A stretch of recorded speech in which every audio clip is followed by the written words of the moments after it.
পানাগড় শিল্পতালুকে ফের বিক্ষোভ। তবে এই বিক্ষোভ নতুন নয়, এর আগেও আমরা দেখেছি বেশ কয়েকবার তারা বিক্ষোভ দেখিয়েছেন।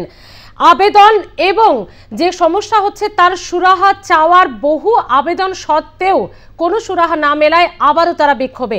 এবার ঠিক কি বলছেন, পড়ুয়াদেরকে নিয়ে বিক্ষোভে নেমেছেন এলাকার স্থানীয়রা। আরো বিস্তারিতভাবে জানাবে আমাদের সঙ্গে সরাসরি রয়েছে আমাদের প্রতিনিধি সুভাষ দাস। সুভাষ, কি অভিযোগ এলাকার মানুষের, তাদের কি চাইছেন?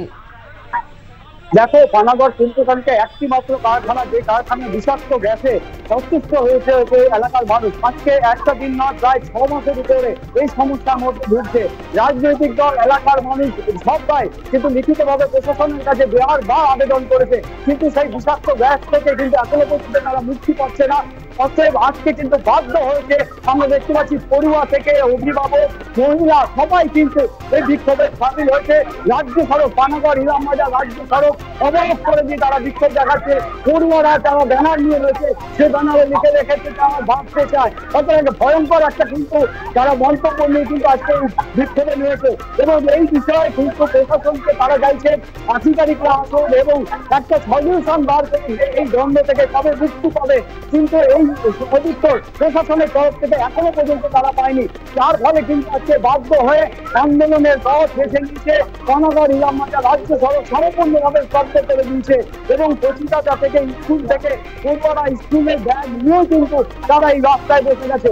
অভিভাবকরা, মহিলারা তাদের বাড়ির যে কাজ, সেই কাজ ফেলে দিয়ে চলেছে শুধুমাত্র নিজেদেরকে বাঁচাবার জন্য। অর্থাৎ প্রশাসন এখনো পর্যন্ত কিন্তু সদুত্তর দিতে পারেনি, যার ফলে কিন্তু আন্দোলন এখনো চলছে।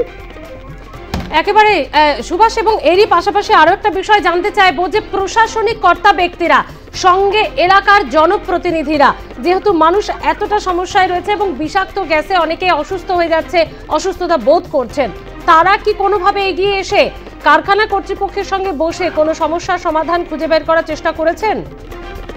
দেখো, আমরা দেখেছিলাম দুদিন আগেও কিন্তু কাজটা প্রশাসন কিন্তু কারখানায় গেছিলেন এবং পর্যটন দপ্তরের আধিকারিকও গেছিলেন। তারা বলছেন বিষয়টা দেখা হচ্ছে, কারখানার যে কর্তৃপক্ষ সেও কিন্তু স্বীকার করেছেন যে তার কারখানা থেকে একটা বিষাক্ত গ্যাস বন্ধ বেরোচ্ছে এবং তার যে সমাধানে তারাও চেষ্টা করছে।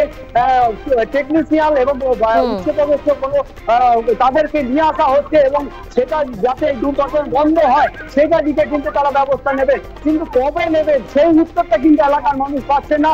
যার ফলে এই দুর্গন্ধ থেকে তারা এখনো পর্যন্ত মুক্তি পাচ্ছে না। এলাকার মানুষরা শুধু একটাই অনুরোধ করছে, যতদিন না এর সমস্যার সমাধান হচ্ছে ততদিন যেন কারখানা প্রোডাকশন বন্ধ রাখে এবং কারখানার বিরুদ্ধে কিন্তু তারা নয়, তারা চাইছে শিল্প হোক, শিল্পের জন্যই এলাকার মানুষ জমি দিয়েছে, কিন্তু এই দুর্গন্ধ যে দূষিত গন্ধ সেখান থেকে তাদেরকে মুক্তি দেওয়া হোক। কারণ হচ্ছে এই বিষাক্ত গন্ধে ছোট বাচ্চা থেকে বয়স্ক সকলে প্রতিদিন অসুস্থ হয়ে পড়ছে এবং যার জন্যই তারা কিন্তু আজকে বাধ্য হয়েছে রাস্তায় নামতে।